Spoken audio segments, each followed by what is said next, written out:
Foi divulgada há pouco uma carta aberta à humanidade, capitaneada por pessoas muito expressivas da cultura e da política brasileiras. E eu queria tomar essa carta como gancho para fazer algumas observações sobre a situação brasileira e a situação mundial. O mundo, como todos sabemos, está lidando com grande dificuldade com a pandemia da crise da Covid-19. Muitos países cometeram erros, passaram por tropeços, alguns cometeram erros graves, equívocos muito importantes que prejudicaram seriamente as suas sociedades. Mas o Brasil é um caso fora de série. O Brasil, infelizmente, se destaca como um dos países que pior enfrentou o desafio da pandemia desde 2020. Entre os maiores, o Brasil é claramente o mais incompetente, incompetente no sentido perigoso e fatal, né? Isso já é voz corrente em grande parte da mídia em países estrangeiros. Não pensem vocês que eu estou aqui fazendo algum tipo de luta política com o drama provocado, com a tragédia provocada pela crise da Covid-19 no nosso país. Não, não é exagero. Nós estamos vivendo uma verdadeira armadilha, porque com o despreparo brasileiro, do governo federal em primeiro lugar, que não só não ajuda, como atrapalha seriamente o combate à pandemia, o Brasil virou um caso extremo no cenário internacional. E não falta muito para que este país grande, importante que é o Brasil, desgovernado como está, passe a ser visto no mundo como uma ameaça, não só na pandemia, mas também por causa da sua política climática desastrosa na Amazônia e em outros biomas, né? Então o Brasil conseguiu, por obra desse governo inepto, desse governo até criminoso em vários aspectos, conseguiu se colocar na posição de pária, já está na condição de pária, por suas ações no campo da pandemia e por suas ou inações, né? E por suas ações ou inações no campo do combate à crise climática, né? Então, nesses dois assuntos cruciais para o mundo, a pandemia e a crise climática, o Brasil se coloca como um perigo, como uma ameaça realmente, né?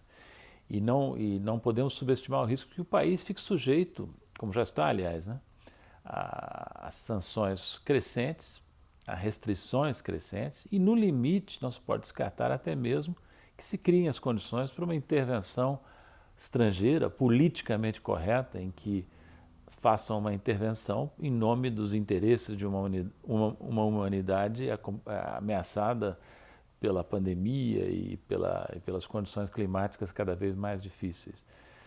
Não é o momento para pensar que isso possa ocorrer, não quero criar alarme, mas existe, e essas coisas vão sendo criadas aos poucos, né, por países que, vocês vejam, em que países do mundo uma intervenção estrangeira, americana, europeia em geral, produziu resultados positivos. Vejam a experiência de vários países na África, no Oriente Médio, experiência recente, né?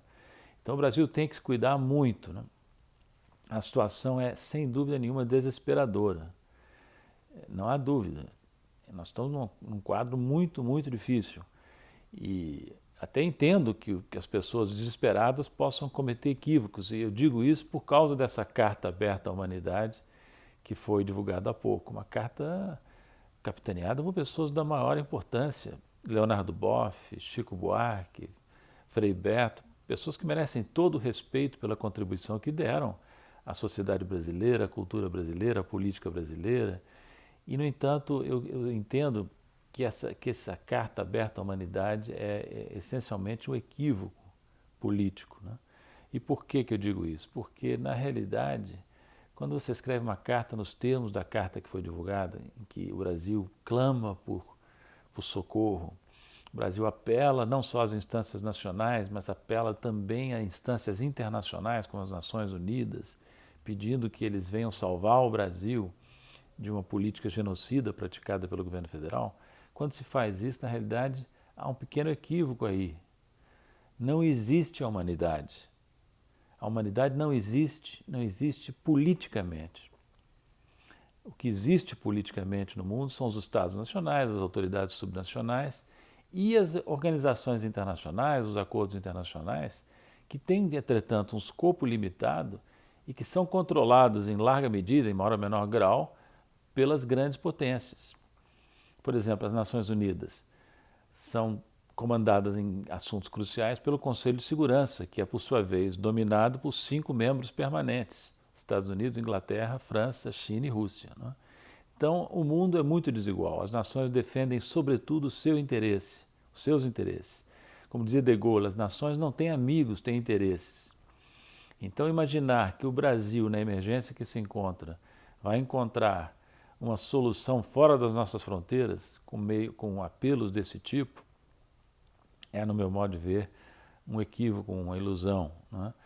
O Brasil nós podemos até contar com algum apoio, algum conforto de setores das sociedades estrangeiras que venham exercer alguma pressão positiva sobre o governo brasileiro desastrado que nós temos, mas imaginar que daí virá a salvação da nossa crise, que é uma coisa que cabe a nós brasileiros fundamentalmente, é um grande equívoco. E mandar uma carta à humanidade aberta é alimentar a ilusão de que essa humanidade inexistente poderá nos salvar.